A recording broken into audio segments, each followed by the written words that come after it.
Until now, I have never really lived. Life on Earth is a creeping, crawling business. It is in the air that one feels the glory of being a man and of conquering the elements. There is an exquisite smoothness of motion and the joy of gliding through space. It is wonderful.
Power's off the reservation and I show 30% drain. My compliments to engineering. Except for a slight malfunction in the nose. Roll access.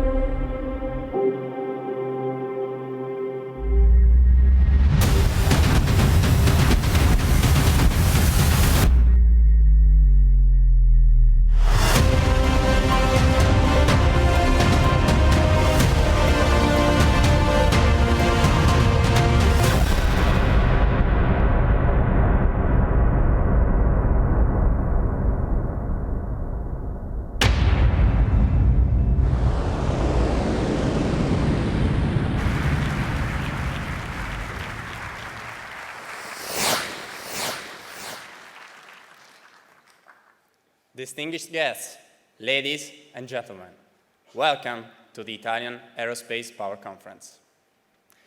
I am Captain Andrea Patassa, and I'm honored to host this event organized by the Italian Air Force as part of its 100th anniversary celebrations. Throughout the last 100 years, the Italian Air Force has been a major contributor in shaping the doctrine of air power and has foreseen its future. The legacy of Italian air power pioneers began with Giulio Douhet, whose ideas have influenced and still influence decision makers around the world. However, today we will not dwell on the past. Today, our focus will be the future, what will happen in the next 100 years. We are privileged to have here today, in this iconic location, distinguished guests both on stage and in the audience, including political and military authorities, the air chiefs of staff of 42 different countries, the leadership of the largest private sector companies, members of research institutes and universities, and the core of the air power, our airmen. There are so many notable individuals in attendance today that I cannot possibly mention them all without risking of leaving someone out. So, without further ado, let's begin with the opening remarks of the conference. For this task, it is my pleasure to invite to the stage the Italian Air Force Chief of Staff, Lieutenant General Luca Goretti.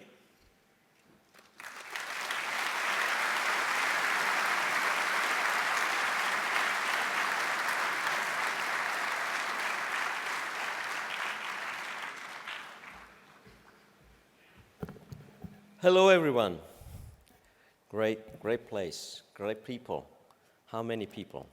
1,700. Outstanding. It is my great pleasure that I wish to express my most heartfelt and warmest welcome to all the distinguished guests attending at the International Airspace Power Conference organized for the centenary of the Italian Air Force. Let me offer a sincere greetings to the Italian Minister of Defense, Honorable Crosetto, the Italian Chief of Defense, Admiral Cavadragone, all chiefs of the Italian Armed Forces and all air chiefs, as well as all civilian, military, and religious authorities, and to all the kind attendees who by their presence confirm once again the feeling of the deepest esteem and closeness to our Italian Air Force. Thank you all so much for being here today. It's an exciting time for the Italian Air Force, celebrating its first 100 years. This anniversary represents, for all former and serving members of our service, a unique milestone we are proud of, while we celebrate it directing to the next 100 years and beyond. This conference aims at shedding new light of the multi-phase implication of air and space power with regards to defense governance, knowledge, capability, and personnel. Fostering awareness of these implications is the best way for the Italian Air Force to keep adapting and remaining an invaluable asset for the next 100 years. The symposium seeks to deepen our understanding of the third dimension as the quintessential operational environment for air forces worldwide. Thanks to the technological progress, today that environment extends from the Earth's surface to outer space. Indeed, over the last decades, technological innovation has been incredibly transformative in two complementary ways. Firstly, it has dramatically increased the altitude of the vertical dimension, hugely expanding the volume of airspace and outer space that advanced air and space forces have to secure and protect. Hence, we need to reshape space. Secondly, new weapon systems have been developed which Western air forces have to address in order to defend their citizens and territories. This is particularly true for hypersonic missiles and glide vehicles, which require a much faster reaction time than current air defense missile system. Hence, the second need is to reshape time. Metaphorically and physically, space and time combine into speed, which demands responsiveness. Time is the key for air and space forces, distinguishing them from other military instruments of power. Technological innovation, advanced industrial techniques, space sovereignty, joint all-domain command and control, artificial intelligence, connectivity, speed of relevance. What a speed of change! Are we all prepared? Can we operate alone? How can all this be relevant at the same time? Synergies, collaboration, cultural change and power mindset, those are the key elements to win the future challenges. Close cooperation between allies and partners is essential to achieve this objective. We need to promote and build on our network of relationship, capabilities, competences, and collaborations to be able to deliver tangible results at the speed of relevance, today, tomorrow, and for sure in the future. Above all, it's a process which takes time, a luxury which may soon be scarce, especially considering how our traditional geopolitical principles are being judged, challenged, and perhaps even overtaken by a rapidly changing reality. The increasing speed of change is affecting our military structures and requires us to rapidly build an interoperable, flexible, modular, and scalable strike force composed of fourth and fifth and maybe beyond sixth generation assets, capable of facing future scenarios. We may rely on fifth generation aircraft, but we ought to operate with fourth generation jets too. Some 100 years after the creation of the Italian Air Force, air and space power is more relevant and disruptive than ever. In fact, it seems to know that no boundaries as it continually expands. For Italy, one of the most viable solutions to this expansion is to develop the sixth generation aircraft. Just as the F-35 enabled us, our Air Force, to be the first in Europe to start developing new ways of interpreting the battle space, the next generation aircraft will allow the Italian airspace and defense industry to reinterpret the way we design aircraft, or more patently, system of systems. I firmly believe that even in such complex time, this knowledge and technological development must be mastered by our personnel, as it is the key to success. Interoperability between our systems must be carefully monitored and complemented by interoperability, connectivity, and cooperation among our aviators. In a world where information travels faster than ever, and where time and space are compressed by emerging new threats and disruptive technologies, seamless integration of our forces structures become a critical element. not just an optional requirement. In addition, the frenetic technological evolution has closed the gap between the capabilities of the air and the space domains, creating systems that can operate seamlessly. At the same time, the threat is assuming features of particular complexity and importance that impose essential air defense capabilities capable of operating in the airspace operation continuum.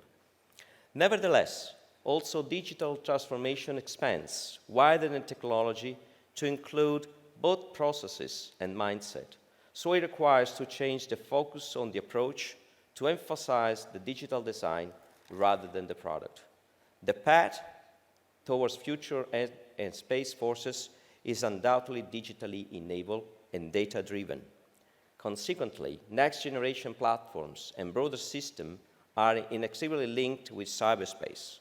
The reality of threats in cyberspace is much more persistent and insidious. The challenges of a day without space, particularly the degradation of space-based positioning, navigation, and timing, are often debated. A day without the assured use of cyberspace attracts far less attention. Our future platforms and systems must have security and resilience designed in from the start and throughout their life cycles. All of the above is what will be addressed in depth at this conference. Many related interesting topics will be discussed in more details by the distinguished speakers and moderators present here from academia, journalism, military, that will soon take the floor. The objectives set are to build links with the academic networks to promote an open discussion on the importance of air and space power, to exploit new points of view, and to understand how to set a path to drive change and innovation in the air and space domains. As further development unfolds, new challenges and opportunities arise, requiring a more comprehensive strategy and policy.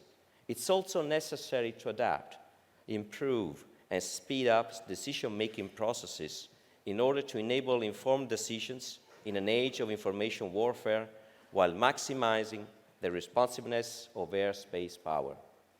The first panel will properly address the core element of the airspace power continuum, the underlying reasons for its new relevance and transformative character, as well as the challenges shaping its future evolution. The second panel will try to explore the key issues to understand the role of innovation in the structuring of future air forces, addressing the technology dilemma over innovation to understand whether to proceed toward capability improvement or capacity reduction. The past, present, and likely future success of air forces largely depends on their access to key technologies and advanced weapon systems. This, in turn, makes the airspace and defense industry a critical partner and player. Increasing cost and complexity call for international cooperation is a key element. However, international cooperation entails interdependence and is therefore at odds with national sovereignty and autonomy. Allies and alliances, including industrial ones, are thus realistically due to become even more important in the future to manage interdependence. Therefore, the third panel aims to see the sides of industrial policy from Italian and international perspective. Finally, the fourth panel will seek to identify what beliefs should inspire the related military decisions in a technologically revolutionary environment by focusing on doctrine, taking into account the lessons of recent operational threats, such as Ukraine, tell us about air and space power.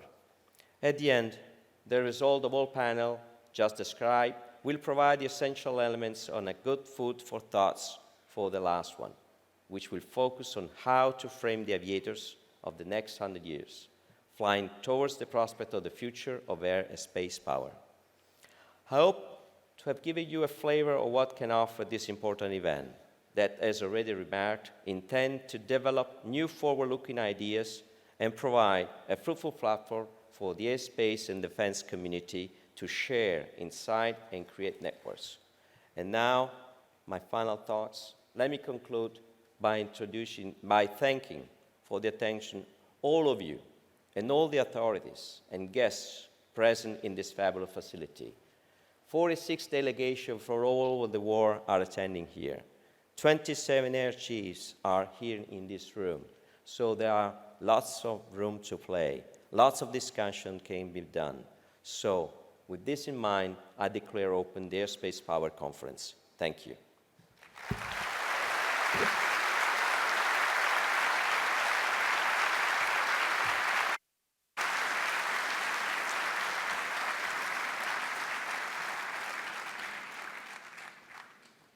Thank you, General Goretti, for your insightful words. Now, I am honored to invite to the stage the Italian Chief of Defense, Admiral Giuseppe Cavo Dragone.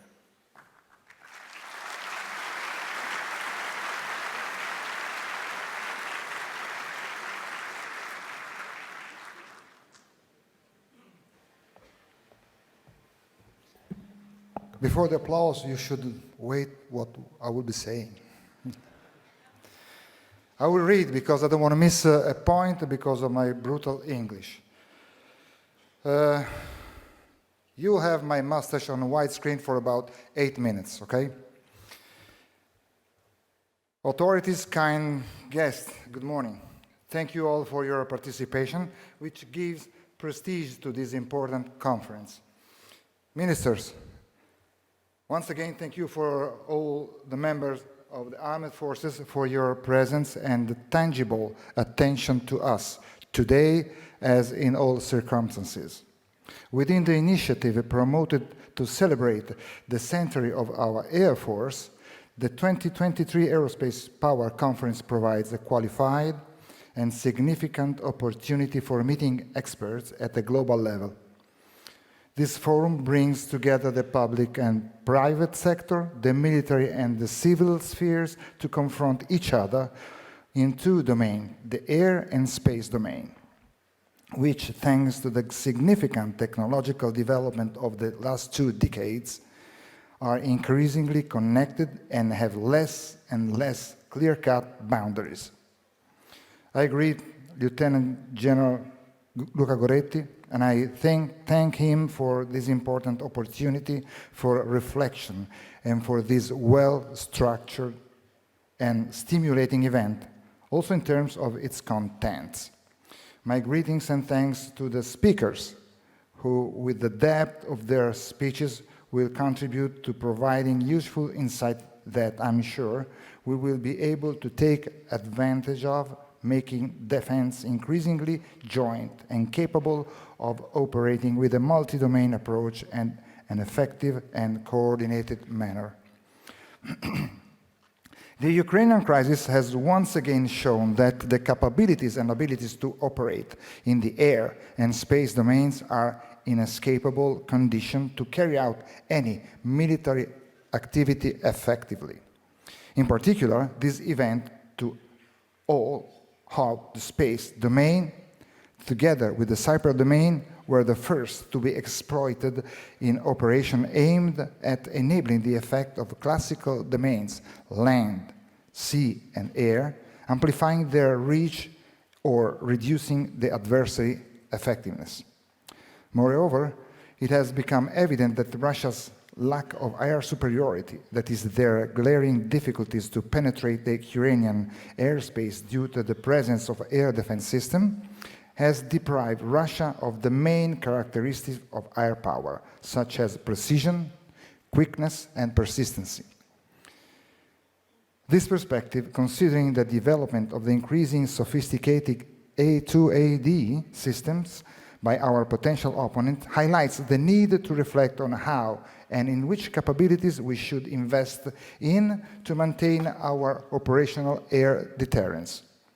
I can see an answer to this question in our ability to grasp the blurred boundary between sky and space, but above all, in our ability to achieve a stronger overlapping of air power with space and cyber, in synergy and coordination with other domains, through a joint system approach aiming to display actual and effective multi-domain capabilities. The Ukrainian crisis has also confirmed the effectiveness of our cooperative approach based on alliances. NATO and the EU have responded promptly, showing unity and determination. As to the capability support provided to Ukraine, we have noted very diverse weapon system in terms of origin and technological generation, which once again show the need to adopt open defense system. Therefore, in order to minimize the technological gaps and then maximize the benefits of coalition operations, the first question to ask is how to manage the complexity of operations that will integrate very different operational and technological standards. In brief, we need to define the standards to be adopted to facilitate tomorrow's maximum interoperability. The challenge will not only be technological. It has in aeronautical terms operating legacy assets with 5th and 6th generation assets, but also operational and procedural. While the conflict in Kosovo, Afghanistan, Iraq, and Middle East had already shown how the military use of space had become essential for the conduct of warfare, so much so as to speak of a space-enabled war, today this concept has reached a decidedly higher level. The increased transversality and centrality of the space domain as an enabler for other terrestrial activities makes it an increasingly attractive target for reducing the capabilities of the adversary, where the weak points of the architecture are not sufficiently protected. The risk call for reflection on the need to equip the space infrastructure as a whole with passive and active defense capabilities, also aimed at countering the cyber threat. In fact, it is undeniable that the future dependence of modern society on aerospace infrastructures, also fueled by the development of the space economy, entails new challenges for national security, particularly when linked to the use of satellite systems, which today can be denied through kinetic and non-kinetic operation. Therefore, we cannot be blind to the reality of a space that is increasingly strategic and more competitive, but also more congested and, above all, contested. In a very short space of time, new technologies have blurred the demarcation between the various operation domains, expanding their physical boundaries while reducing action-reaction time. The central theme is the speed, not only for action, but also, and above all, for adaptation. This becomes more evident when one considers the speed with which today's technologies are developing in civil world compared to the military one, reversing the paradigm that existed until not so many years ago. This is evidence that must necessarily encourage us to think about, above all, the need to enhance in the best possible way the civil-military combination, making our system permeable and immediately integrable with the civilian capabilities, similarly to what is happening in Ukraine with commercial unmanned aircraft. Experimental components should be quickly introduced and constantly improved thanks to feedback provided by users through structured procedures. We will therefore need to focus on systems that are open starting from the design phase, and ready to be rapidly integrated, able to share as much information as possible with a multiplicity of actors, civil and military, national and international.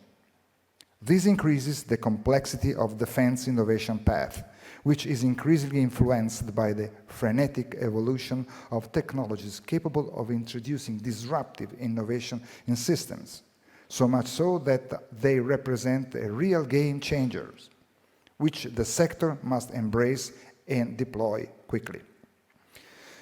It will therefore be essential to stay abreast, indeed to anticipate technological development, knowing that in order to do so, business risk may increase. This approach will inevitably involve the relationship with industry. which will need to adjust to a systemic approach and be structured in an innovative manner, making the most of all the valuable expertise at our disposal. Procedures that the Ukrainian conflict has shown to be outdated will have to be upgraded. The just-in-time approach is to be replaced by traditional logistic footprint of pre-positioning in areas of preeminent interest, ensuring sustainability and adequate stock levels. Hence, we need to make full use of defense industrial policy, adjusting it to the evidence gathered in current theaters. This probably implies changing our approach, perhaps reaching a point of convergence where the industry make more armaments and weapons while sharing the risk, or let me say, the luck, to store them in our respective depots. But that too is readiness. It is deterrence.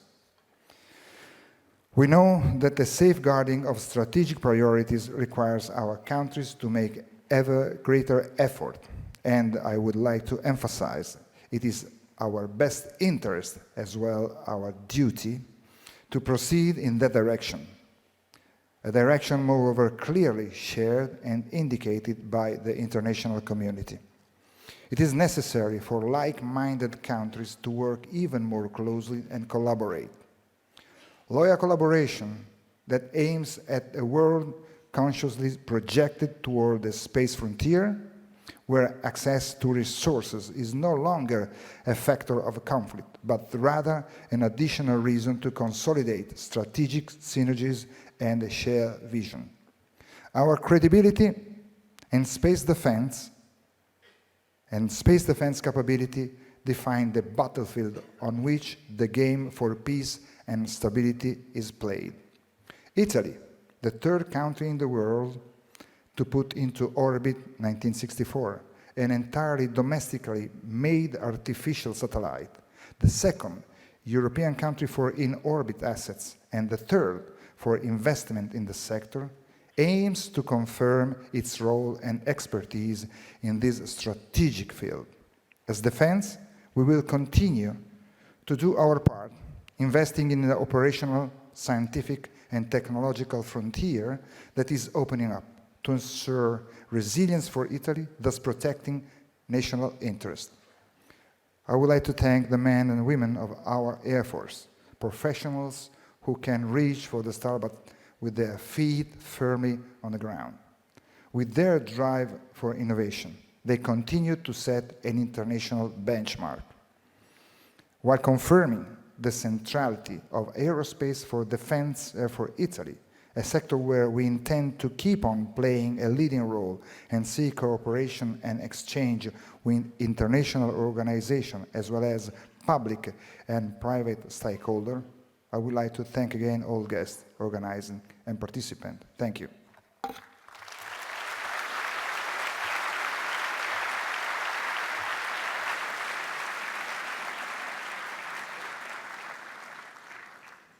Thank you, Admiral Cavo Dragone, for your powerful words.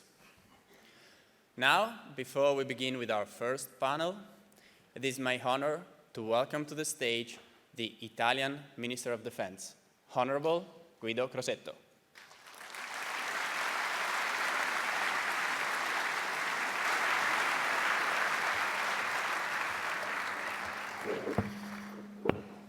Buongiorno a tutti. Good morning, everybody, and welcome to this extraordinary venue. I apologize, I have a wonderful speech prepared in English, but I think it is correct for the Minister of the Italian Defense in Rome to speak Italian. And so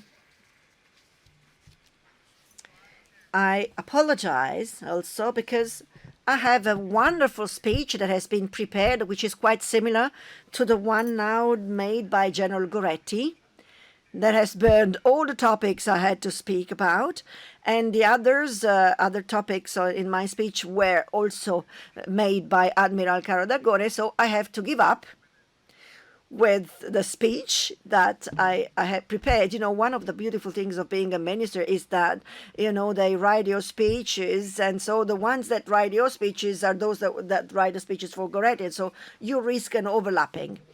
So I will not use that speech. So I welcome you all, and I'm honored that 41 delegations and 27 chiefs of Air Force are here today. Thank you for accepting the invitation of the Italian Defense. Thank you for accepting the invitation of the Italian Air Force. I am quite proud and honored to have you here as guests with us today.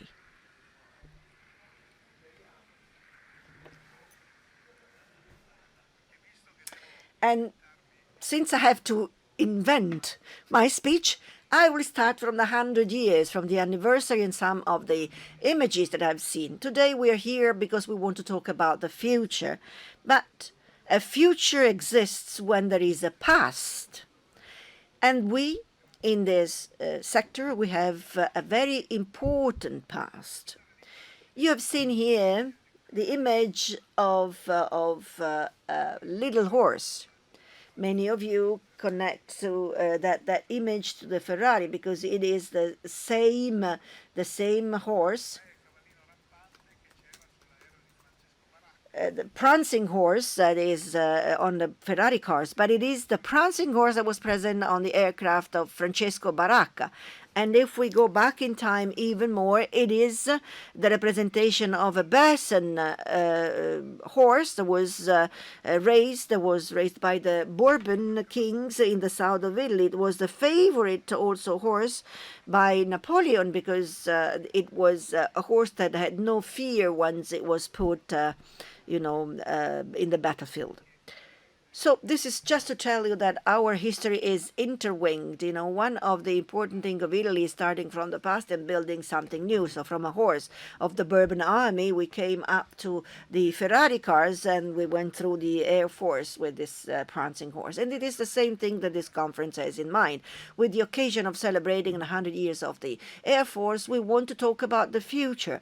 And if we want to talk about the future, as General Goretti said earlier, we have to do it in a new environment, an environment that is evolving continuously. Once the Air Force reached a specific level, but now this level has been increased. We came to the space now in a continuum that connects everything, including cybersecurity. And at a pace that is very fast, and it's getting faster and faster every day. He mentioned also hypersonic missiles, and this requires a constant innovation in technology, but most of all, and because technology is not enough, in analysis capability, in thinking, in foreseeing the future. So seeing before what is going to happen. We have to be able to imagine scenarios that now we cannot even imagine. And even if intelligence, artificial intelligence exists, even if technology can grow, we still need the minds of people to talk one another. And in this discussion, in this talking, that could increase the ability of each one of us to look more in depth into the future. And this is necessary. And so times and events as this one, in which people from the industry, from the armed forces, from the political world, academics, etc., do meet and compare and discuss about their ideas. These events are fundamental for the building of the future, a future that is always more difficult and more complex. As Admiral Cavo Dragone reminded us, let's think of the time in which we are living. No one of us could have imagined 2 years ago that war could come to Europe again. No one of us could have ever imagined a few years ago that we could have these fires, these conflicts that blow up everywhere in the world.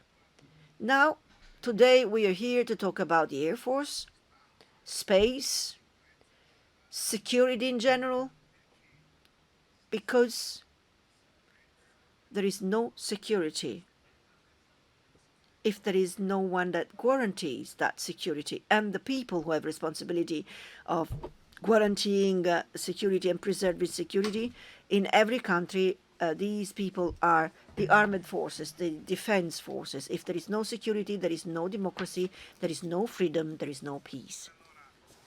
And therefore, even if it seems far away, an event such as this one is connected to peace and democracy because technology is the basis for security, because the way of thinking, the ability of foreseeing is the basis of security, because humanity is evolving only when it stops and thinks and reasons and looks at the future. That's why I'm happy to be here today on this occasion, because and for this I thank each and every one of you, in particular the Italian Air Force, that wanted to celebrate the 100th anniversary, not just limiting themselves to listing the success of these 100 years, but by using these 100 years of its history as a basis to look at the future. So they know that they have to do that, but that they have not to do it alone. And this is the reason of this meeting. There is no safe future for our nations, all our nations, if we cannot put it together with the future of other nations. There is no safe future for Italy if there is no safe future for Europe, for Africa, for the East. The destinies of our countries are interconnected because the world has become smaller. The more it went up to the space, it became smaller. And in this small world, we need allied countries. We need friend countries with which to talk and with which to grow, and with which we can find safe. And that's why this meeting is important. It is important, the presence of 41 countries and 27 chiefs of air forces, because it is only when we meet ourselves in moments as this one, and when we build moments of communion, we can try to make the world a better place in this time in which we are living. Thank you, and I wish to all of you a fruitful work.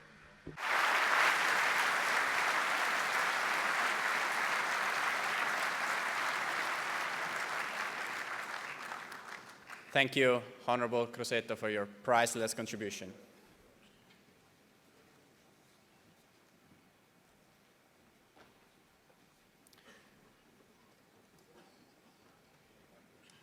The Minister of Defense will now leave the auditorium.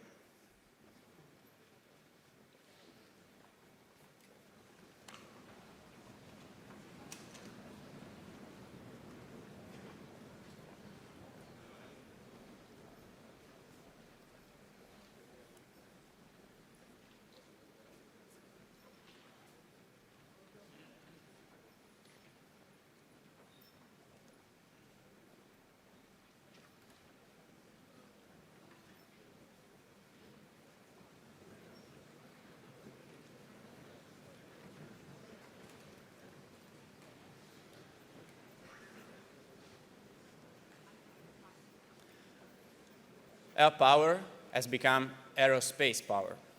As we heard, this concept reflects the fact that the atmosphere is no longer considered a barrier to overcome, but rather a continuum that extends into outer space.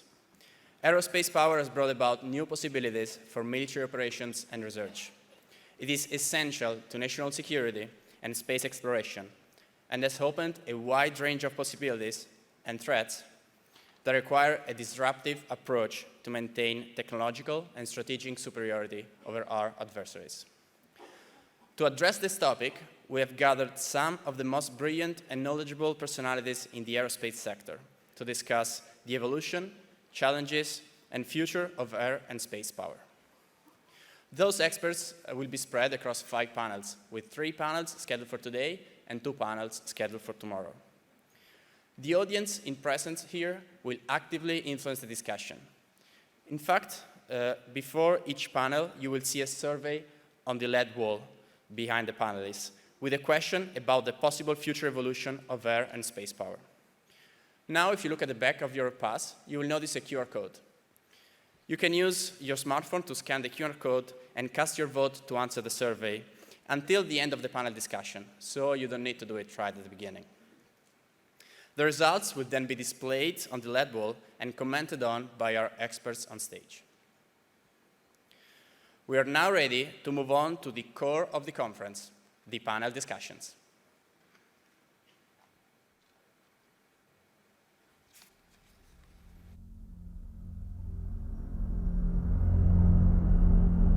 Get ready to embark on a journey through the rapidly evolving world of air and space power. From cutting-edge technologies to emerging frontiers, we'll explore the challenges and opportunities of this vital military instrument. Buckle up for an exciting conversation on its future evolution.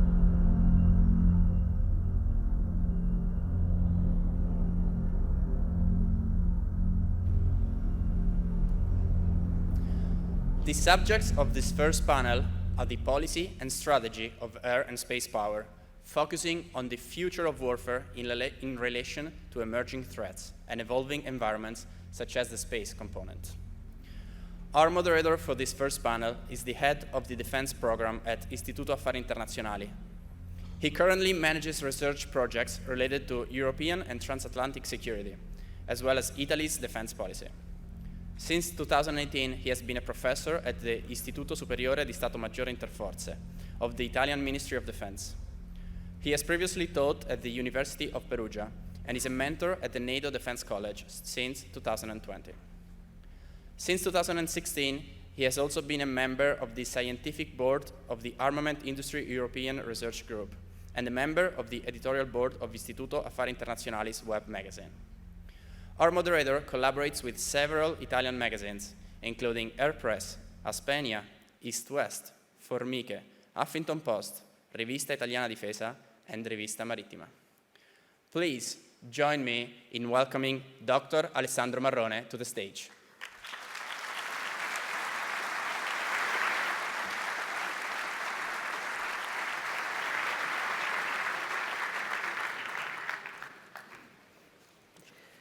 Good morning, ladies and gentlemen. I'm glad and honored to moderate the opening panel of the Aerospace Power Conference. Let me say that the Istituto Affari Internazionali team have been working as a scientific partner for 1 year on this project, and it's really, really great to see the event materializing today and all of you sitting in this beautiful room. Without further ado, I'm glad to call all the speakers on stage. Vincenzo Camporini, Scientific Advisor, Istituto Affari Internazionali. Raphael Cohen, Director of the Strategy and Doctrine Program of RAND Project Air Force. David Deptula, Dean, Mitchell Institute for Aerospace Studies. Juliana Suez, Research Analyst and Policy Lead on Space Security, Royal United Service Institute. And last but not least, Zanna Maleko-Smith, Senior Associate with the Strategic Technologies Program, Center for Strategic and International Studies. Unfortunately, Zanna has had a last-minute problem and could not join us here in Rome today, but she kindly volunteered to wake up pretty early in Washington, D.C., in the middle of the night, to join us online. So I kindly ask the event director, the Regia, to place Zanna on screen. Zanna, welcome. Thank you very much, Dr. Marrone. It's an honor to be here. Hello, everyone. Good morning. Good, good. All the speakers are on stage or on screen. But before we start with the speakers, let me kindly ask the event director to show on the screen the survey we prepared for the audience, the one mentioned before by our anchorman, to stimulate answers by the panel. If we can have the survey on screen, we're going to briefly read on it before we start on the panels. Here we are. By 2073, 150th anniversary of the Italian Air Force, just to choose a date, in major NATO air forces, the new generation air spacecraft will operate in the world stratosphere below 550 kilometers, up to low Earth orbits, 2,000 kilometers, up to geostationary orbits, 36,000 kilometers, or in outer space and up to the moon. You can think about it, and cast your vote by scanning the QR code with your mobile phone. Now, let me turn to the speakers. I'm going through the alphabetic order, and I'm going to make a question to each of you. Each of you will have 8 minutes to reply, so please be on time, on target. I trust you. Vincenzo, in light of the aerospace power past evolution, today, which challenges are shaping its future? Well, thank you. Thank you for inviting me to speak here. Well, what challenges? Only the relatively recent developments in information theory and the means that this technology has made available have radically changed the approach to the management of human activities.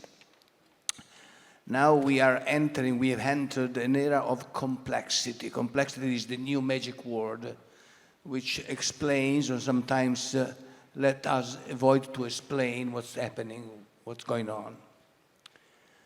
The theory of geopolicy were in the past rather traditional. We had those who believed that the sea dominance was the key, or the dominance of the landmass was the key, because we had only just two dominions.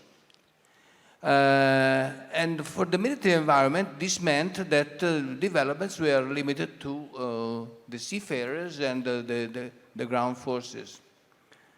But then, at the beginning of the last century, the third scenario came out. A scenario which was revolutionary, although in the very beginning it was considered just an addition to the operation on the surface. This has been a very important development because it took some time for this element, for this new scenario to become one component with the same dignity of the others. In Europe, this happened quite soon. The Royal Air Force was created in 1918. The Italian Air Force was created in 1923. In the US, things were a little bit different. And I reading history, I can recall the fight, the very hard fight to become independent. Well, the end of the Cold War, in a way, restricted this capability of discussion because while before the debate was open to everybody, then these issues were limited to the military environment. We were, in a way, in a niche. And in this niche, things happened. Space was becoming something which was present in our lives. Initially, that was considered to be a matter of scientific development, increase of knowledge. And from the military point of view, it was considered to be, let me be blunt, a kind of enlargement of artillery. We had the increase of range, but that was considered just to be not an area of operating, but just a means to enlarge the range of weapons up to intercontinental range. But this was accompanied by developments in other fields, and information technology came up. And with the information technology, we discovered that on one side, the space was an area where we could develop capabilities which were in a way supportive of the capabilities on the ground and on the sea and in the air, but also where the area where things could be done independently. But the information technology, of course, brought us other challenges. And from some years, we learned this new word, cyber. What is cyber? And cyber is another area where the developments of defense and offensive capabilities can exist. Are these separated? This is, of course, not the case. And the mistake we made in the past to consider the domains separated was, in a way, the road to failure sometimes. What I am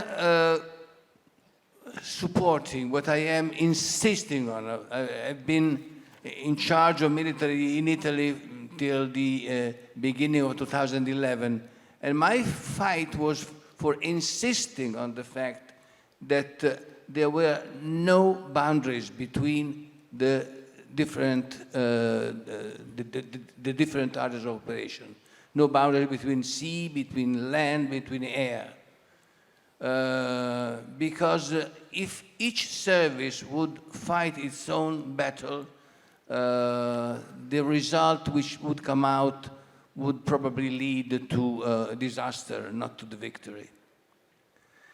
And this is becoming even more true today, because with the addition of space and the addition of the cyberspace, either we join our capabilities and interact between the different services, which have to have a peculiar individuality. But this individuality must be in view of operating side by side with the other, supporting each other. Can we imagine operations where this does not happen? Well, we can see it. But what's happening now in Ukraine is, in a way, a lesson which we have to learn.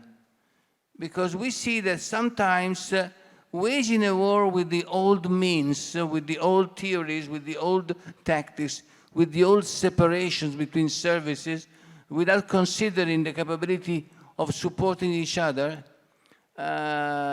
leads to failure. What's going on today in Ukraine is exactly that. A failure due to the fact that there is no capability to interact and support each other, to consider that the operation is a single operation, not the operation on the ground, not the operation on the sea, not the operation in the air. And of course, the developments in space tell us that what's going on in space is absolutely essential. The type and quality of information which can be provided to the warfighters depends on space.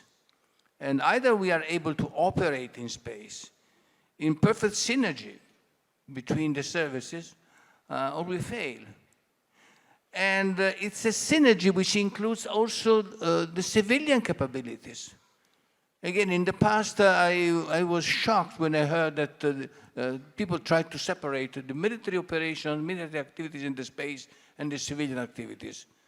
Well, if there is an area, an environment where synergy is inherent to the means, this is it.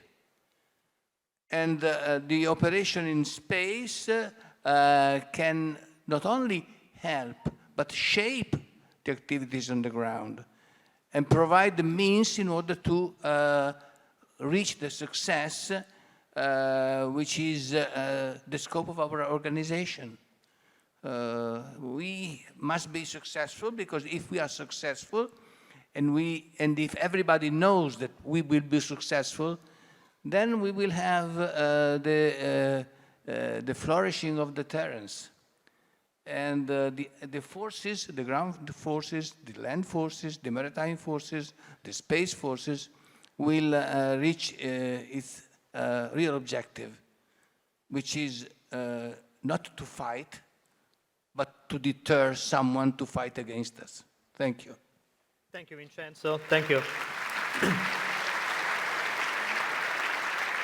Thank you very much to point to the risk of keep domains separated and to the synergy between civil, military, and space and many other things. This is a perfect lead to my next question to Rafael. The confrontation sought by Russia and China with the West. how does this influence the future of warfare, and particularly doctrinal and operational evolution of aerospace power? Again, 8 minutes for you as well. Great. Well, thank you, Alessandro. And let me start by thanking the entire Aerospace Power Conference team for inviting me and congratulating the Italian Air Force on its centennial. It's quite the landmark. Like many of you, I'm sure, I've spent much of the past 15 or so months thinking about the Ukraine conflict. And the reason for that is I think it gives important insights not only into the current fight, but into the future of conflict, both with Russia, but also potentially with other adversaries, namely China as well. I think there are a number of different sort of key lessons we can learn from Ukraine, but I want to focus on 3.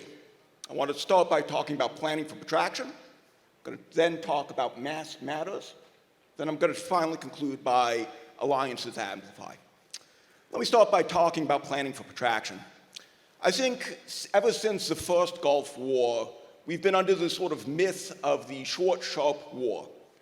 That if we only invest in the right technology, that the high-intensity portion of conflict can last relatively a brief period of time. Sure, the counterinsurgency, the counterterrorism bit, that can drag on for months, years, and like, but the actual high-intensity portion of conflict would be relatively brief.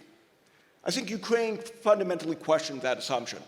It shows that if both adversaries, both combatants, view the conflict as existential, high-intensity conflict is going to continue on for quite some time. Now that's an important lesson for all domains of warfare, but I think it's particularly important for air forces in particular, because as my former colleague Carl Bilder once put it, that air forces like to worship at the altar of technology, the idea that if you buy the right technology, somehow that war would end quickly. And what we've seen in Ukraine is that no amount of fancy Russian kit, no amount of hypersonic missiles, no amount of Shahed drones can actually shock and awe your way to victory. War in the air, but also on land, is going to last not a matter of days or weeks, but months and potentially years. That brings me to my second point, that mass matters. You know, what the Ukraine conflict has also shown that across the NATO alliance, we lack mass. Now that's true in some very basic technology. The fact that we are struggling to provide 155 artillery rounds in sufficient qualities to Ukraine, that I think shows a shortfall of mass. But if we were struggling to provide basic technologies like 155 rounds, just think about it if we had to provide lots of 5th generation aircraft or high-end munitions and ramp up to that level of production. And importantly, this is for a conflict that's an indirect conflict with Russia, not a one where NATO is directly involved, and not one against a more formidable opponent like China. Now, the idea that mass matters, I think, is partially an industrial problem, but there's also, I think, we somehow overlook the fact that it's also a people problem as well. You know, in the United States Air Force, we are somewhere of 2,000 pilots short of our recruiting goals. You know, and that's in peacetime, with no one shooting at us. You know, I was talking to some of the Italian Air Force colleagues before this. Italy faces some of the same shortfalls as well. And so the question becomes is, if you ever get into a high-end intensity conflict, will you have enough pilots, will you have enough of the profession to continue the fight? Now, to me at least, that has a very important implication for how we think about the future of air power. And it prompts whether or not we need to sort of fundamentally rethink the operating paradigm that we're under. You know, moving away from the high-end and exquisite but few platforms to the cheap and plentiful one. Whether or not that means moving away from more manned aircraft to more unmanned aircraft, if nothing else to preserve the pilot force, moving in the direction of more attritable platforms and the like. Now, of course, there's other ways to compensate for mass, and this brings me to my third point about alliances amplifying. Now, there's already a good lesson learned here of, you know, the NATO alliance has proven itself to be far more robust and far more cohesive than I think anyone would have thought 15 months ago. That's a positive lesson. I think there's another sort of positive lesson here about alliances in a different sense, particularly alliances with the private sector here. When you think about the use of particularly commercial space, stuff like Starlink, Maxon, like, we've managed to, we in the military and we who spend our time studying the military, have managed to reach out and integrate those commercial sectors into national security wins in ways that we never thought possible prior to 15 months ago. But there's a more ominous note here as well, which is alliances amplify also apply to our adversaries. You know, we think about Iranian drones going to Russia, connections between Russia and North Korea for artillery rounds, connections between Russia and China as well. Our adversaries are also becoming increasingly interwoven. And that, I think, leads me to my point, which I'll conclude on, since I know we're coming close on time, which is that I think there's a debate back in Washington about whether or not the United States should focus on Europe or adopt sort of mainly a China-only approach. You know, you see this parroted by particularly some conservative elements as well. You see a similar type debate on the parallel side in Europe here, whether or not what matters in the Indo-Pacific actually applies to Europe, or whether that's on the far side of the globe. I think both of those are to our discredit. The fact is, the strategic environment that we're living in is one where our adversaries are becoming increasingly interwoven. And so the idea that you could pick and choose the conflicts and pick and choose your adversaries, I don't think no longer applies. And that, I think, in turn, makes conferences like this one, where we bring together both the Italian Air Force, but also international partners from around the world, all the more important. So let me conclude by starting where I began, and thanking the Italian Air Force for inviting me, and congratulations again on your centennial. Thank you. Thank you, Rafael. Thank you also for starting to unpack the issue of mass, quality, and technology, which will be also a recurring feature of the next panels today and tomorrow. So let me turn to David. Aerospace power and new capabilities. How these new capabilities are being used in conflicts, and which are their effect, how to measure their value. Well, first, good morning, ladies and gentlemen, and let me add my best wishes to the men and women of the Italian Air Force on your 100th anniversary. Yours is a momentous past and holds great promise for the future. Now, the world that we face today is the most dangerous that we've seen since the end of the Cold War. Much of that time was dominated by the global war on terror. That time frame may end up being remembered as the age of mass distraction, where we allowed our attention to be diverted from the existential dangers of our time.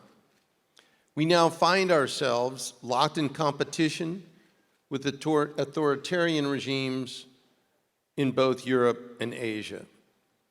Now, over the last 30 years, we lost our conventional deterrent due to the dramatic cutting of our air forces. We didn't produce adequate weapon stocks, and many political leaders believed that we had seen the end of large-scale conflict with the collapse of the Soviet Union. We must reverse these errors, not just to keep pace with capable adversaries, but to gain an advantage that will deter future aggression. Now, meeting this challenge will require Western aerospace forces to acquire the capabilities at the necessary capacities to fight and win in high-intensity conflicts in highly contested environments. Procuring fifth and sixth generation aircraft while simultaneously leveraging advanced technologies will be critical to accomplishing this goal. Advanced technologies range from those currently being used in the battle space of Ukraine, like drones, proliferated satellite constellations, artificial intelligence, and virtual reality, to emerging technologies like autonomous aircraft, hypersonic and directed energy weapons, and greater exploitation of artificial intelligence to deliver data-to-decision capability to significantly enhance situational awareness. Additional advances will include means to reduce aircraft detection across the entire electromagnetic spectrum, increased propulsion efficiencies, expanded sensor capabilities, as well as enhanced weapons effects. Now, the war in Ukraine has demonstrated the importance of air power once again, but in a different way. Without either side achieving air superiority, the war in Ukraine has devolved into an artillery slugfest resembling World War I. Properly employed and provided, air power can break this stalemate. Combat aircraft can traverse hundreds of miles on a single mission, shift from one front and/or mission to another in minutes, carry thousands of pounds of long-range persistent ordnance that Ukraine's Air Force doesn't currently have today. Powerful sensors on Western combat aircraft also provide the means to see the battle space in real time. Combat aircraft enable a military to optimize the combined arms equation, allowing ground forces to exploit the advantages that only aerospace power can create. Those are some of the properties of air power that were forecast by Mitchell and Duhay and proven in the air campaign of the first Gulf War. Modern Western air power can provide the means to interject significant benefits over ground-based fires that have the potential to give Ukraine a distinct advantage over the Russians. That can be a measure of the value of modern air power, as you asked, but it must be provided to Ukraine to have the desired effects. The conflict in Ukraine has also underlined the importance of air power fundamentals. Without sufficient airframes, parts, and quantities of munitions, little of the potential of aerospace power can be realized. Now, while Ukraine provides many lessons, a conflict involving China would be very different. China has gone to school on the Western way of war and created a strategy of anti-access area denial and a doctrine of systems destruction specifically tailored to imitate the air power strategies so successful in Western air campaigns of the past 3 decades. However, resting on the laurels of previous Western air dominance is a formula for catastrophe. The constant evolution of our adversaries' military capabilities necessitates the development and procurement of next-generation aerospace capabilities and at scale. But maintaining air power as the West's asymmetric advantage requires more than simply buying updated aerospace systems. We must always be willing to embrace groundbreaking technologies.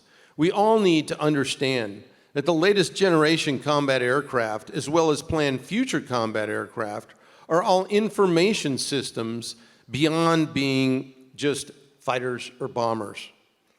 Data today is just as important to military power as aircraft, warships, and tanks. I coined a phrase many years ago that we are swimming in sensors, so we need to avoid drowning in data. Now, artificial intelligence will allow us to shift through the ocean of data that advanced sensors create, accelerate the Allied OODA loop, and enable successful combat in highly contested scenarios.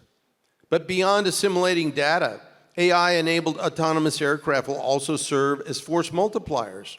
What are now being called collaborative combat aircraft will partner with inhabited systems for future air dominance.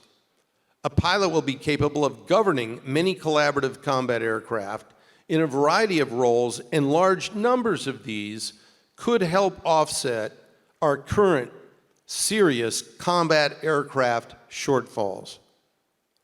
Air power today can impose kinetic effects at the speed of sound. With the maturing of hypersonic weapons, we'll be able to do that at several times the speed of sound. However, imagine the ability to impose kinetic effects at the speed of light.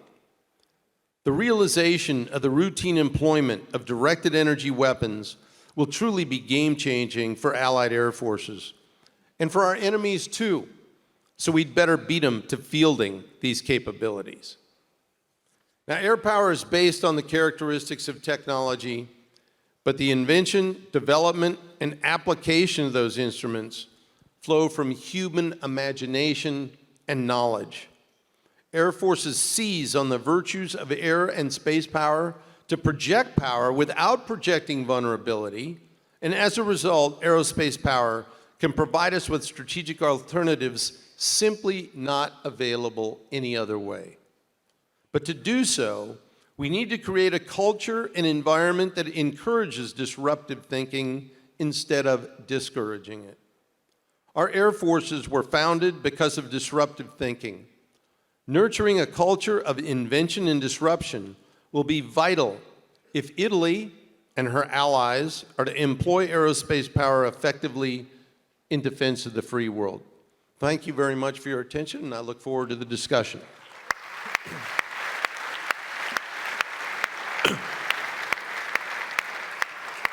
Thank you, David. Thank you also by addressing this way artificial intelligence, unmanned, directed or remotely piloted or autonomous, to have a gender-neutral term, aircraft or spacecraft, and directed energy weapons. And thank you particularly for linking to human imagination, to disruption, and to the personnel behind and before the technology.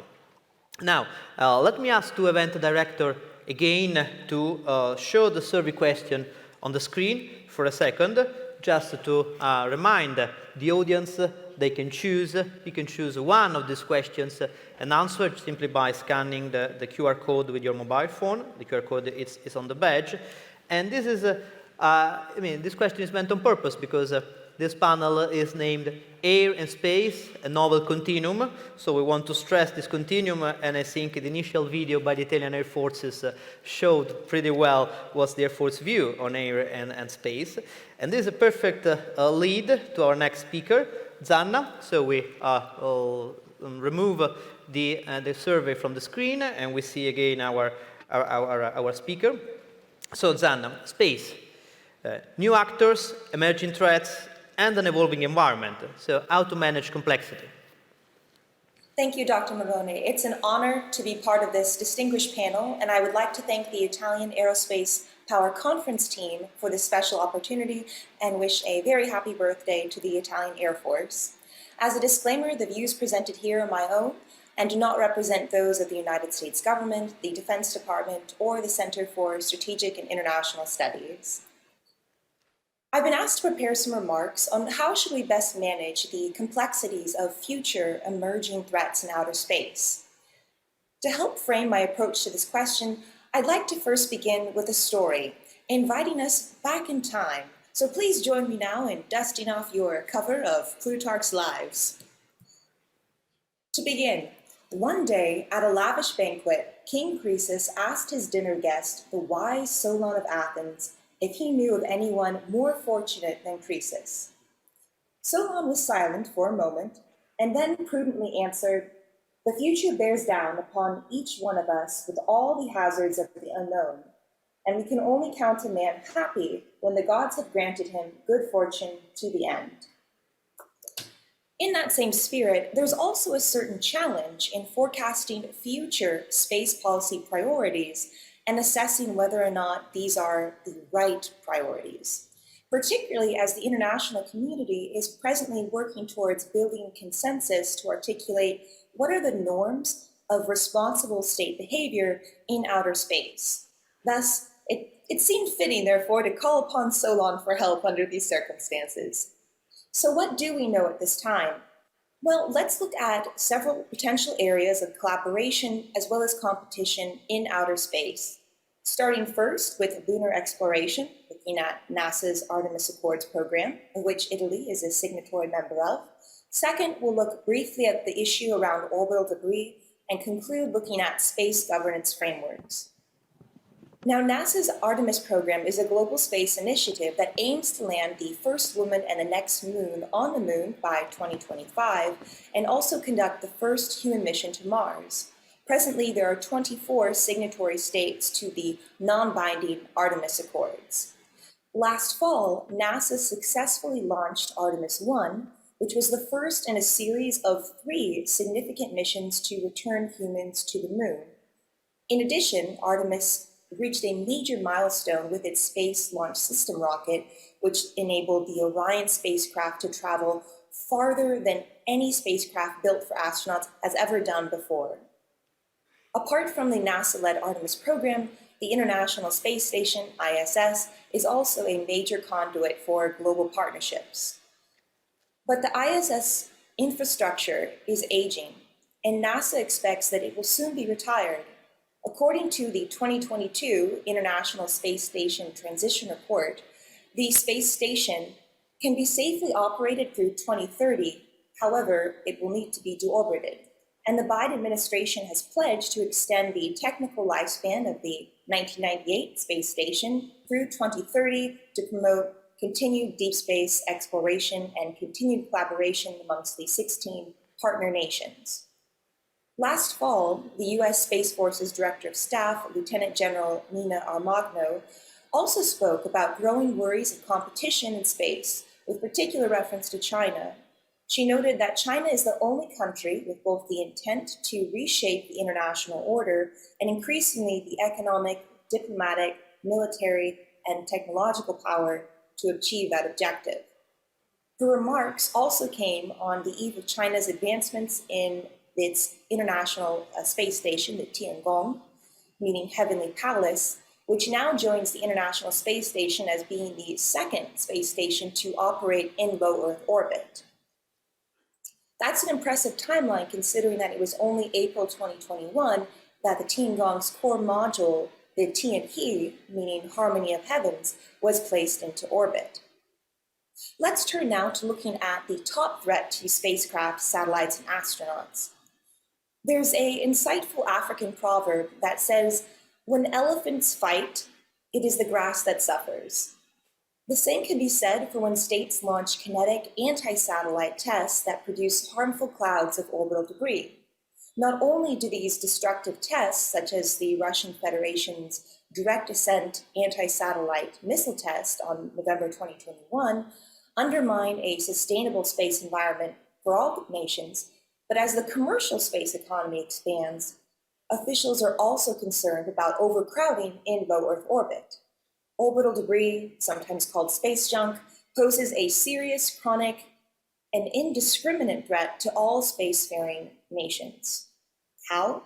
Well, when spacecrafts collide with other objects conducting routine space activity, or intentionally destroyed via a ASAT test, is the one I mentioned earlier, this creates orbital debris and a cascading chain reaction of collisions and debris propagation. NASA explains that collisions with orbital debris can both pit and damage spacecraft in the best case scenario, and also, in the worst case scenario, cause catastrophic failures.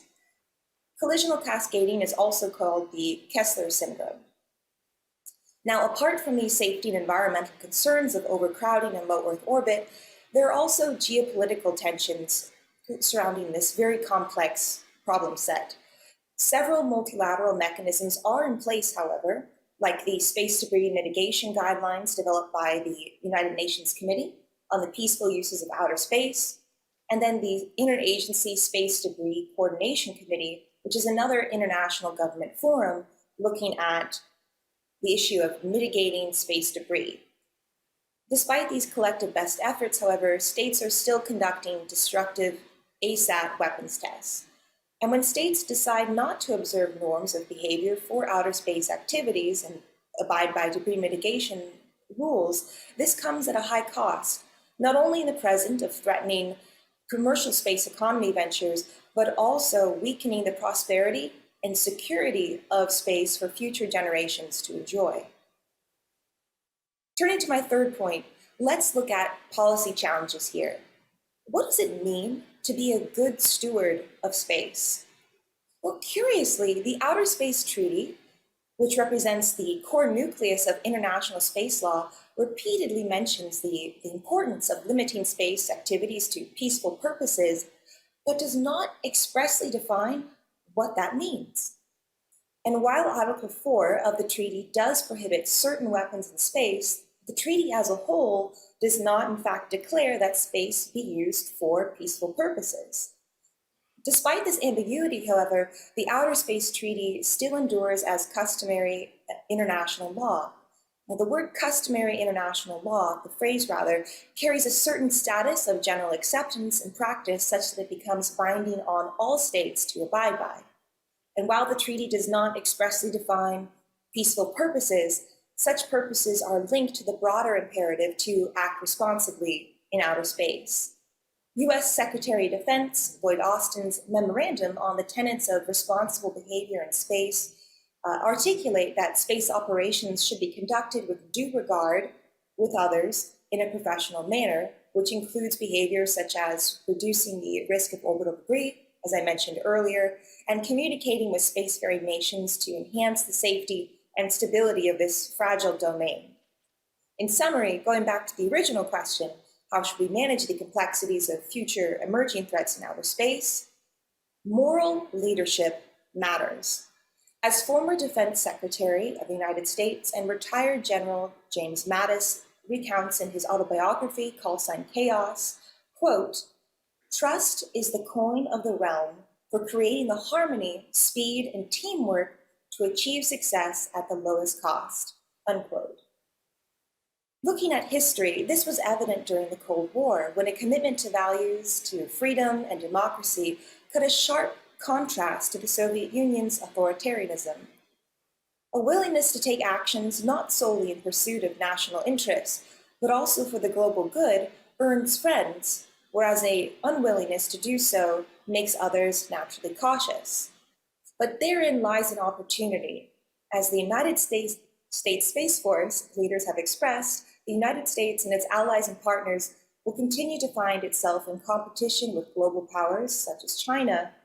By the same token, however, there is great potential here to breach the barrier by demonstrating what it means to be a good steward of space. With that, I will conclude. Thank you very much for your attention, and I turn the floor back over to you, Dr. Morone. Thank you.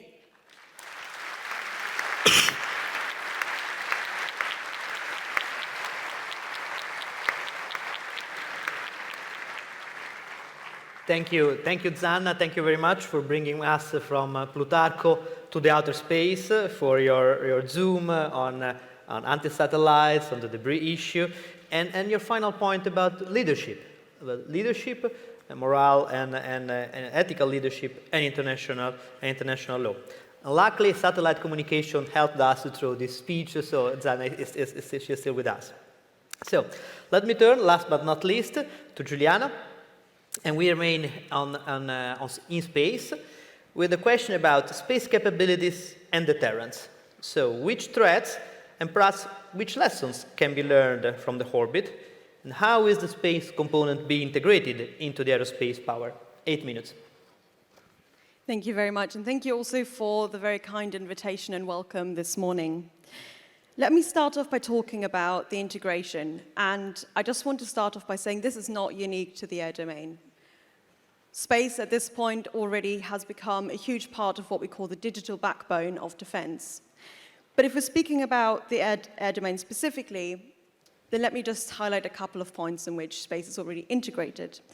Number one is PNT, positioning, navigation, and timing. I don't think I need to explain that to any of the pilots in the room. Both aircraft and weapons rely on this already extensively. Another one is communications, both data and voice, and UAVs, specifically the control ones being beyond the line of sight of ground stations. And lastly, ISR, intelligence, surveillance, and reconnaissance to complement air-based reconnaissance pictures, which gives us a much fuller picture. The bottom line being, space matters. And I think Ukraine has become a case study to the extent of which space is already integrated and to the extent to which space is vital for defense. UAVs being able to be controlled and observed through Starlink is, I think, perhaps one of the most pertinent examples of this. But by being so dependent on space, space also becomes a target in and of itself. So let me talk about the threats. And actually, I want to start off by saying we obviously have the sort of malicious threats that I will turn to in a second, But another one is the environmental threats that we are facing. Number one is the overpopulation of orbits. Megaconstellations and the continuing sort of registration of megaconstellation means that the orbits are becoming increasingly populated, which also poses a problem for interference issues. We know that this is already a problem because the US Space Force has actually declared that they sort of self-interfere or self-jam their own systems about 23 times each month. Those are accidents. But it does mean that when a malicious act of jamming actually does take place, you do have that little bit of doubt saying, was that a malicious act? Or was it one of our own systems that perhaps flew a bit too close? Another one is space debris, and Zana has already done a fantastic job of explaining the worst case scenario and the Kessler syndrome that we are facing, which would basically render orbits entirely unusable. To which extent, I guess, we could say that there is such a thing as mutually assured destruction in space. Obviously, there's also counter-space weapons, and that is what everyone thinks about when we talk about space threats. Now, let me say, you don't need to be in space or a space power to actually do damage to space and space assets. Number one, and perhaps the most likely threat we are likely to be facing in the coming years, are electromagnetic and cyber threats into space. The Viasat attack on the morning of the invasion to Ukraine in February 2022 is an excellent example of this, to the extent that cyber attacks are very likely in space in the coming years. And actually, it can be incredibly easy to actually fish information out of space. We have seen this from people just trying to see what they can sort of gather, setting up antennas in their back garden and seeing what can I actually catch from a satellite or satellite links being sent back down to ground stations. And I guess the shocking result was a whole lot, because perhaps we don't always think that satellite links back to ground stations and vice versa would even be attacked, but they can be. We've also seen the example of 2008, where another satellite was basically, hacked through their ground station. No one then continued to maneuver the satellite, but the possibility is there that that might happen. And this was 2008, so we have moved on in 15 years' time. Another interesting technology is laser dazzling. So, for example, being able to dazzle the lasers of an Earth observation satellite, therefore rendering that satellite not being able to take a picture over a certain area. Potentially useful for adversaries who might want to obscure any military sites or any potential attacks happening in a certain area. This one particularly interesting because for the actual attacker, it is incredibly difficult to actually tell what kind of damage they did to the satellite. They might have just dazzled the laser and it wasn't able to take pictures and it had to wait for the photons to clear to actually get a clearer picture later on. But it may have also fried the electronics on board of the satellite entirely. So here it is incredibly difficult to actually tell for the attacker to what extent they damaged the satellite. And here, actually, interestingly enough, it's not the laser that's difficult to build. Being able to build a laser that's actually able to reach a satellite is not the problem. The problem here is space situational awareness capabilities. So being able to tell where the satellite you are targeting actually is. The laser is not the problem. The SSA is. And lastly, kinetic threats. And again, Zana has already mentioned the test that Russia carried out in November 2021, where they destroyed one of their old defunct satellites. We've seen a number of these tests. Never ever has an adversary satellite been targeted. We've only ever seen these tests carried out against their own systems. I think this is the attack, or the kind or art of attack that I think is least likely to happen in the coming years, partly because the debris that you create through such a test does not discriminate between friend or foe. If you're operating in that orbit and you create debris, that also means that your own assets are in danger. Interestingly enough, Russia had 2 cosmonauts on board of the ISS, which obviously was at great risk as part of the test. But there's another reason why I think it is less likely to be used, particularly in an operational setting, which is simply the delay that it might have in achieving an operational effect. If you truly do want to have a large effect, specifically if we're talking about mega constellations. And there's also the sheer volume of weapons you would actually have to employ to achieve a significant effect. So lastly, what are the lessons? What can we draw from all this? What are the conclusions? I think number one is take space seriously. It's not a sci-fi sort of related side story that we need to talk about. It is, as I said, already the backbone of so many defense capabilities, and it's only becoming more important. Number two, as a result, we need resilience. Not all operating environments will be as permissive as perhaps the wars of the past have taught us, specifically Iraq and Afghanistan. The electromagnetic spectrum will be contested in the future, and this is something we need to train for, and it's something we need to prepare for. What does that mean? It means having layers. It means building a system of systems. It means having a network that you can rely on. Building that will require the tie-in from commercial partners. It will require the tie-in with your allies and sharing payloads, because space is expensive and it's difficult. And lastly, it's also the sheer sort of disaggregation, using different orbits and relying on different systems and not having a single point of failure. Thank you. Thank you.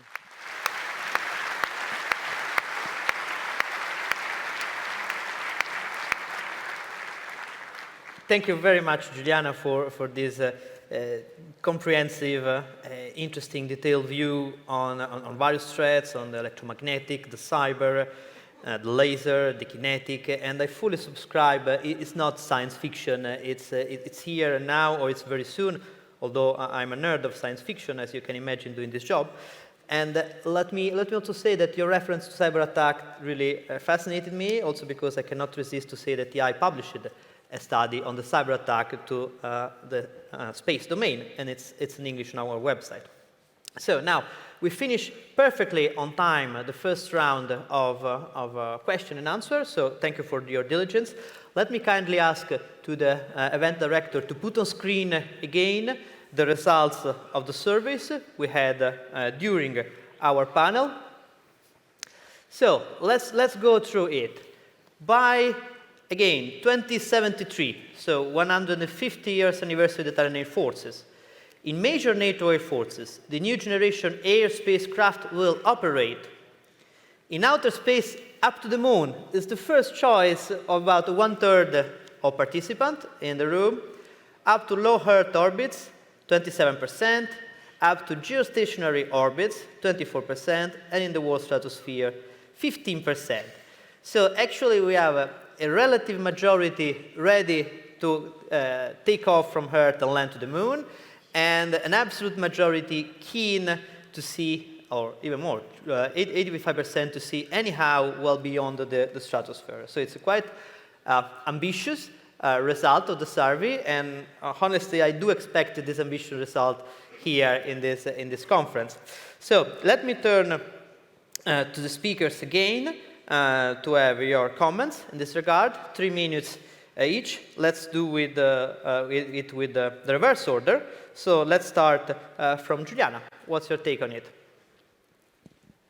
Thank you very much. If I had time to do this myself, I would have said at least C and up to the geostationary orbit. So just to sort of recap for those who perhaps skipped physics in the last couple of years, we're talking about the 3 main orbits being LEO, so low Earth orbit, MEO, medium Earth orbit, and then geostationary orbit, being the furthest one away up to 36,000 kilometers. And operationally, militarily at least, all 3 of those orbits matter hugely. And perhaps it's the orbits for now that we are, or the Earth orbits for now, that we are constraining ourselves to when we talk about military operations. And again, it goes back to my point about resilience and having that diversity in systems. Basically, your geostationary assets, relatively secure in where they are based on how far away they are, but also based on the fact that being so far away, you only need 3 of them to cover the entire planet. So that's great for your telecommunications. It's also great for Earth observation if you want to always remain above a certain sort of aspect. So my sort of space hat answer is you do need all three orbits, and if you want to be active in space, you do need to operate at least up until geostationary orbit. Thank you. Thank you for this comment and also for this recap on LEO, MEO, and GEO. So, Zanna, what's your comment about the results of the survey? And I mean, this survey was meant also to have a kind of out-of-the-box, long-term view on the future of aerospace power. So, Zanna, the floor is yours. Thank you. I would have selected option D as well from the survey. And building off of Juliana's wonderful remarks, I will just say that here what calls to mind is a quote from one of my favorite plays, Cyrano de Bergerac, where the adage is, you aim for the moon, so you land among the stars. So I certainly see that optimism with the preference for option D here. That said, I will focus my remarks talking about the lunar exploration program. In that case, talking about the Artemis program, which aims to return humans to the moon in 2025 and also support a crewed mission to Mars by the end of 2030. For those that are unfamiliar with the timeline of the three phases of this mission, the first crewed mission was conducted last fall. Artemis 2 is slated for May 2024, followed by Artemis 3 around 2025. These estimates, however, do not capture the full array of programmatic risks to the Artemis mission goals. I heard earlier the phrase system of systems, so I hear we have some systems engineering thinking on the panel, which is excellent. All that said, while there are concerns about whether or not the 2025 landing goal will be achieved by that framework timeline, NASA is working with private industry as well as international allies and partners to help ensure that we collectively meet that goal of returning humans to the moon in 2025. With that, I will pause to hand the mic over to my next esteemed colleague. Thank you. Thank you, Zanna. Thank you, Zanna. Okay, and David, what's your take on it? Did you expect these results? Well, I tell you what, if I was answering that question, I wouldn't select one, I'd select all of those regions. Because as effective aerospace forces in another 50 years, we're going to have the capability and the capacity to operate in each of those regimes. Now, whether or not we'll be able to do that, and the actualization of that possibility is going to be dependent, I think, on two things. One, the degree to which our adversaries are exploiting each of those regions, which will motivate us to be able to respond. And then two, the degree of willingness and commitment of our respective governments to make the appropriate investments to be able to operate and exploit operations in each one of those regions. And frankly, I would tell you that our ability to do that and whether or not we do invest in those regions is similar to the challenges we face today. They're not going to be issues of technology.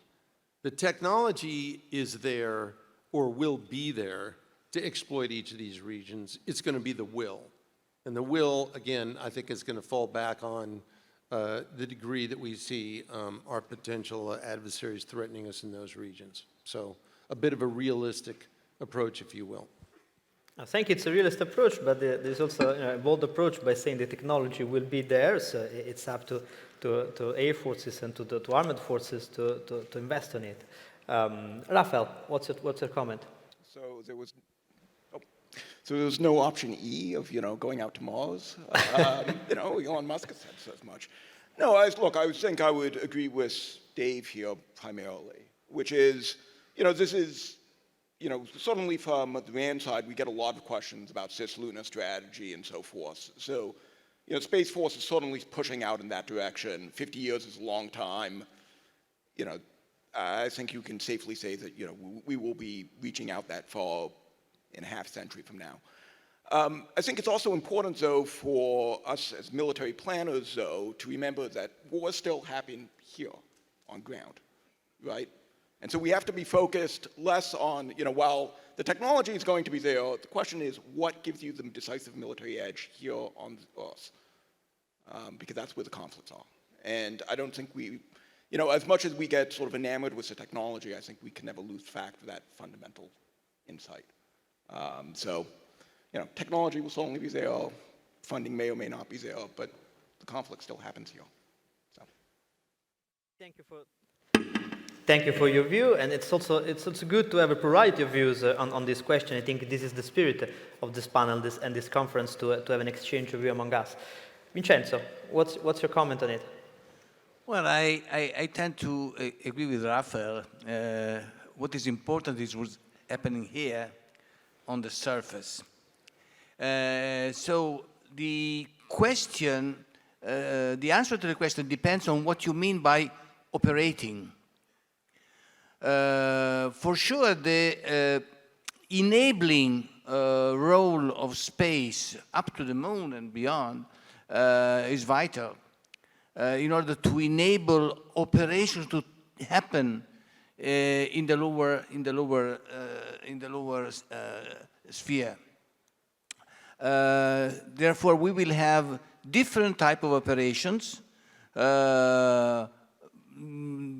The main one, in my view, will happen still within the atmosphere. And what will happen in the rest, the capabilities we will be able to deploy outside will those which will allow us to operate on the surface. So again, the answer may be all of four, but taking into account the different types of operations, what you mean by operating. Will we fight in the space? I doubt it. But we will have to be able to exploit the space in order to be able to fight in the surface. Thank you. Thank you. Thank you, Vincenzo. Thank you, Vincenzo, for this last comment. You have been so good and so diligent on timing that we have a few minutes left, so I'm going to make you surprised by making a further question, a couple of minutes each, that, by the way, was the second option for the survey.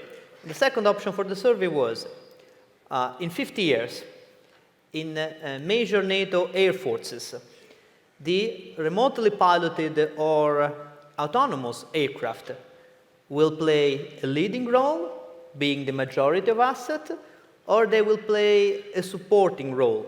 And the aircraft with the crew on board will still be the core of the air forces. It's a question that may be trivial, but it's not if you look 50 years ahead, not just 5 or 20. So not 5th generation, not even 6th generation of aircraft.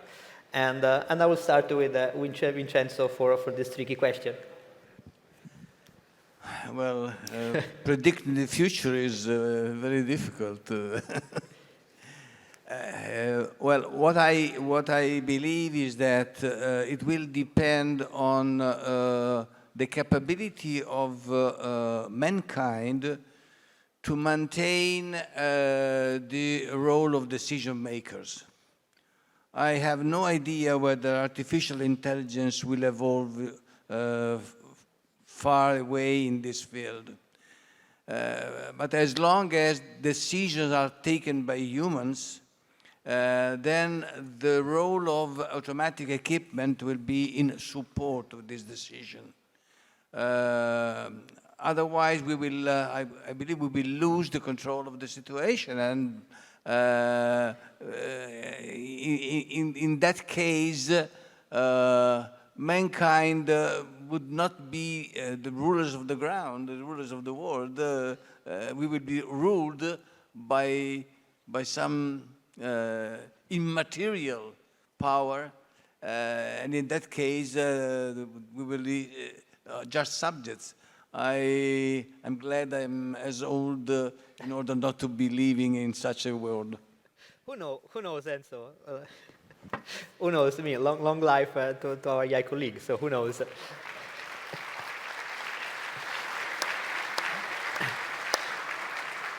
Raphael, what's your 2 cents?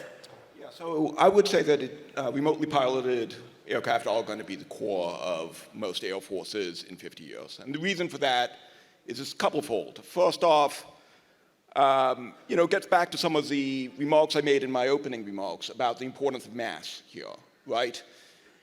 Simply put, you're going to need a lot of different aircraft, and particularly if we're going to begin to think seriously about attrition. In the high-end fight, you're going to be losing aircraft, and the idea that we can continue to sustain both pilots and aircraft for a high-end fight is going to be really difficult, provided we stay wedded to very high-end, exquisite platforms. I think remotely piloted aircraft also give you a number of other options here, too, particularly if you begin thinking about linking them together. They can provide very effective ISR. You put up a mesh over at the target area, particularly if you think that space is going to be at least contested, if not denied, in the future. I think it gives you the ability to scale quickly. It reduces the cost on decision makers because you don't necessarily have to put pilots into the harm's way. That all said, I think your point is actually quite a good one here, which is, there's going to be no way that an American president or a Italian prime minister or any other major leader is going to simply push a button and say, let the machines handle it. There will always be a human element of warfare here. It's important for ethical reasons, it's important for strategic reasons as well.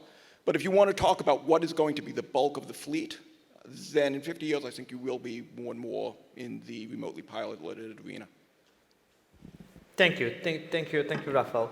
David, your comment on this long-term view.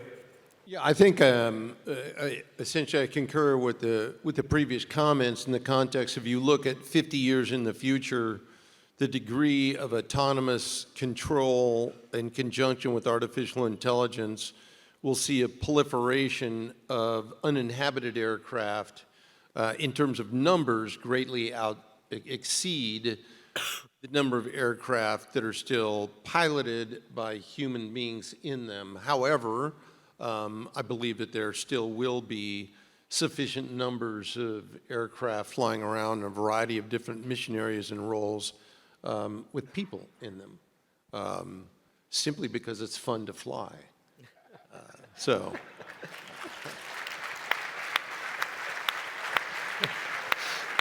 Well,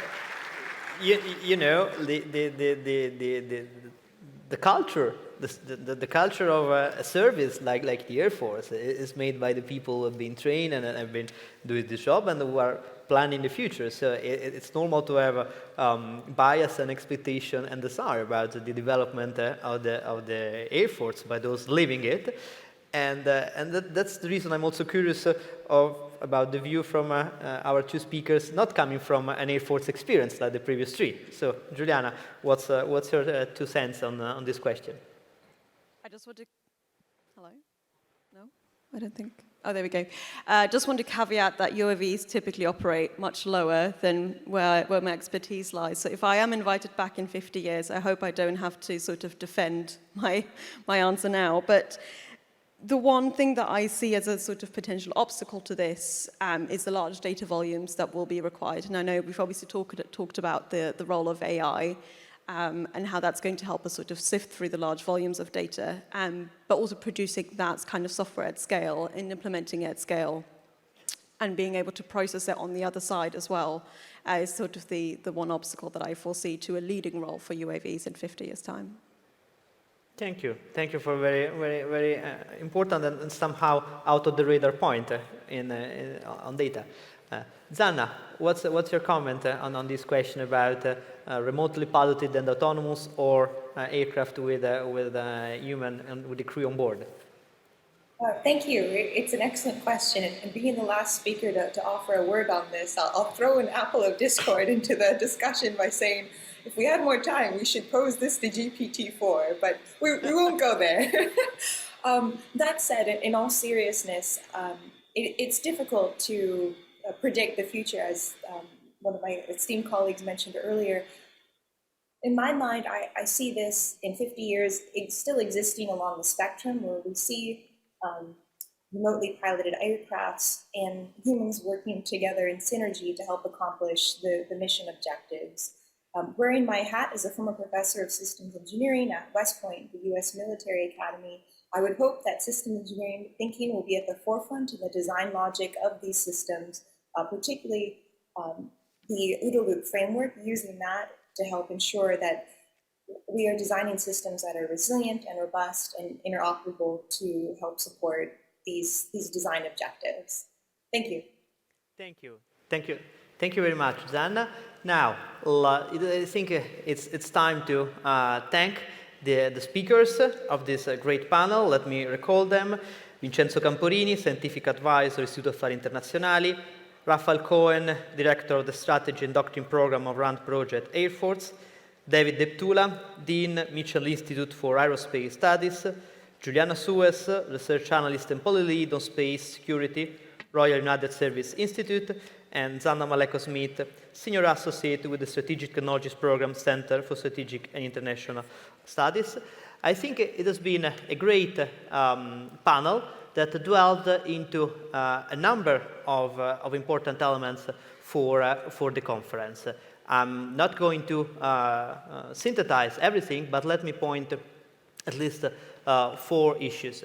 One is about the continuum between air and space. We talked about in this panel as a novel continuum because of the technological development, the doctrinal development, the establishment of space force commands in a number of countries.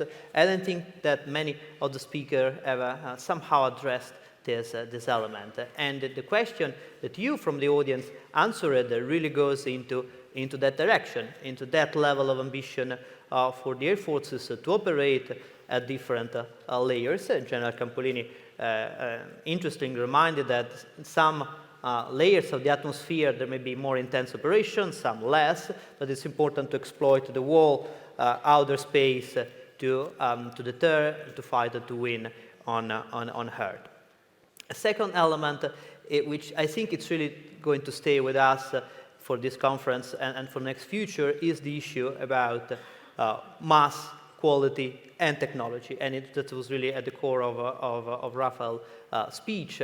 This is something that it always been with defense planners in the Air Force, and of course at the Joint Staff level. It's acquiring a new relevance because of the increasing costs of aircraft and, generally speaking, of Air Force assets. We all remember the famous quote about the fact that one day the entire US will have only one aircraft, which would be so expensive to burn all the budget of the Pentagon, and it will be used one day per week by the different services. I think that's the point on mass and quantity to bear in mind for development. It's important, and it's linked to the third element of the manned-unmanned teaming, or to say better, the relation between aircraft with the crew on board and those remotely piloted and autonomous. And this is like really a Pandora box, and this is the rationale somehow behind our latest question.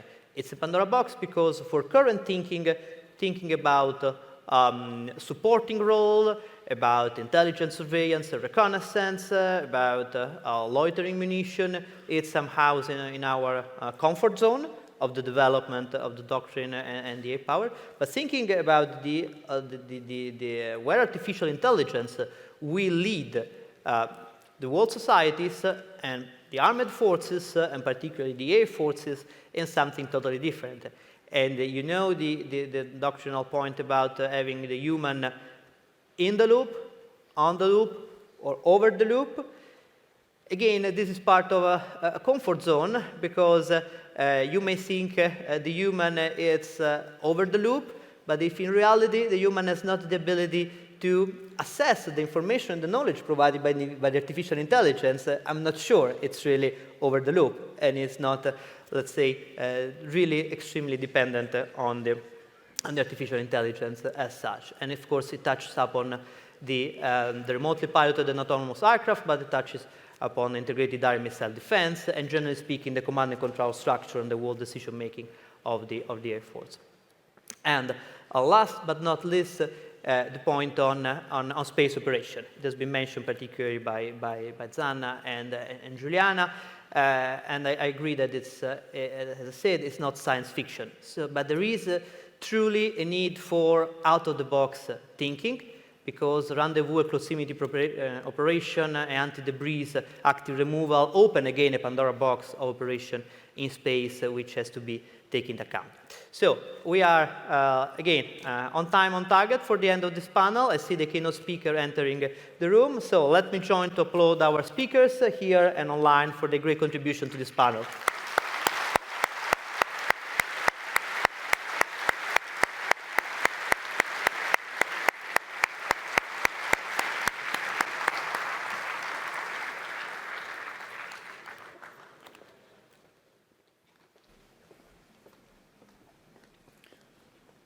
Thank you to the first group of panelists and their moderator for their excellent discussion about such a crucial topic.